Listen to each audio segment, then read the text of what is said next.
Agora, o pastor Lucinho vai responder a pergunta do Kid Ares, lá do Piauí.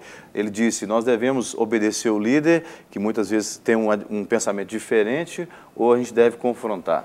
Kid Ares, eu sou mineiro. E mineiro tem um segredo, a gente come pelas beiradas, a gente não dá a colherada no meio, nós não queima a boca. Minha palavra sempre é de submissão à sua liderança.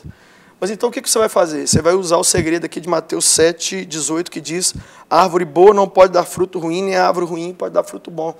Deixa com o tempo eles virem que o fruto é bom, que apesar da cena e das atitudes serem assim, radicais, mas na verdade o fruto é bom. Então, mostra para eles que muitas vezes a aparência e a religiosidade são só rituais que não vão produzir nada diferente na vida da pessoa, mas muitas vezes aquilo que é mais extravagante, ele toca mais o coração de Deus e das pessoas. Então não enfrente, não brigue, não me defenda, não defenda ninguém. A Bíblia não precisa ser defendida, a Bíblia é um leão enjaulado. Tudo que a gente tem que fazer é tirar ele da jaula e a palavra de Deus é que nos defende, não é a gente que defende a palavra de Deus. Então, fique em paz com seus líderes, com seus pastores, e os frutos vão aparecer com o tempo. Então, a gente vai aproveitar que a produção está me informando que o Daniel, de Americana, está na linha, e a pergunta dele tem muito a ver com essa pergunta aí, então você vai poder complementar. Olá, Daniel? Olá, tudo bem? Tudo bom, Daniel? Obrigada por sua participação, e pode perguntar para o pastor Lucinho. Pastor Lucinho, bom dia. Olá. Bom dia. Bom dia. Pastor Lucinho, dessa polêmica que causou aí pela Rede Globo, né? A pessoa foi parar em todos os jornais. Eu gostaria de saber, para mim, você continua admirando o seu trabalho, seus livros. E uma coisa que eu gostaria de saber, a respeito da sua liderança, como o pastor Márcio Valadão, a sua liderança, o que ele achou disso aí tudo? Pastor Márcio, eu liguei para ele, ele disse assim, palavras dele, filho, eu tinha que ter 30 anos a menos para eu ter tirado essa foto. Por que você tirou no meu lugar? Eu queria ter feito isso. Essa foto é linda, expressa seu amor por Jesus. Ele deixou bem claro que ele e a igreja não somente assim, estão do meu lado como ovelha, me apoiando, mas apoiam e defendem e cuidam de mim, da minha família. Então, o pastor Márcio Valadão, sua família e os pastores da igreja têm me recebido de uma forma tão linda e têm me orientado e me ajudado nesse momento, porque uma coisa que eu não posso ser nunca é uma pessoa sem um líder, sem um pastor. De vez em quando ele puxa a orelha da gente sobre várias coisas e precisamos disso, mas nesse episódio ele falou, meu filho, eu entendo que você tem um ministério e que isso que Deus te deixou fazer é mesmo para alcançar um público e quem não gostou, ele usou a seguinte expressão, cabeça de minhoca. Ele falou, quem não entende, quem não sabe que você está com esse chamado específico, essas pessoas são cabeça de minhoca. Então essa é a opinião do meu pastor sobre essa polêmica, foi o que ele falou comigo. E se ele também me repreendesse, eu pararia, aí eu obedeceria, porque eu nunca fui, nunca serei de me levantar contra a autoridade pastoral. Eu respeito demais a conta, mas ele está apoiando 100% com a gente. A gente queria agradecer ao Daniel pela sua ligação. Eu queria te perguntar, quem foi a pessoa que foi referência na sua vida, para você ser doido pela Bíblia desse jeito?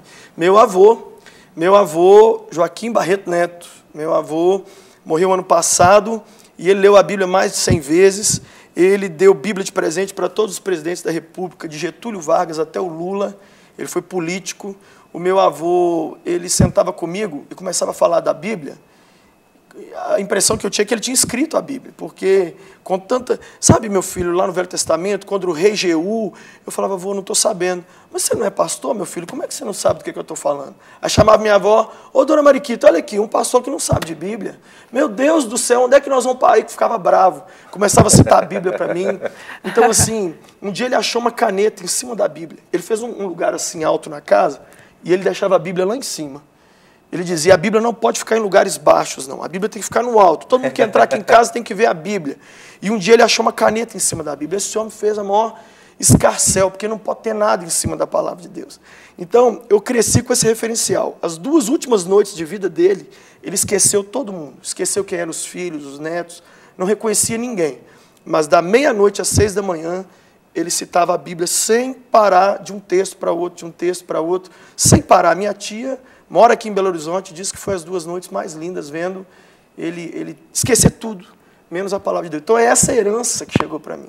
Então eu não sou fruto de mim mesmo, eu não estou fazendo isso aqui para aparecer, não é meu marketing, o Lucinho é um cara parecido. Não, dentro da minha casa isso é comum. Não, você vive isso, inclusive, né, por isso que eu falei, quando eu vi a sua coragem, porque eu sou mais conservador, não teria coragem de fazer essa foto, eu não teria coragem. Talvez agora sim, botaria uma carreira como o irmão lá do Facebook, né, porque eu fiquei muito encorajado agora, mas antes não teria.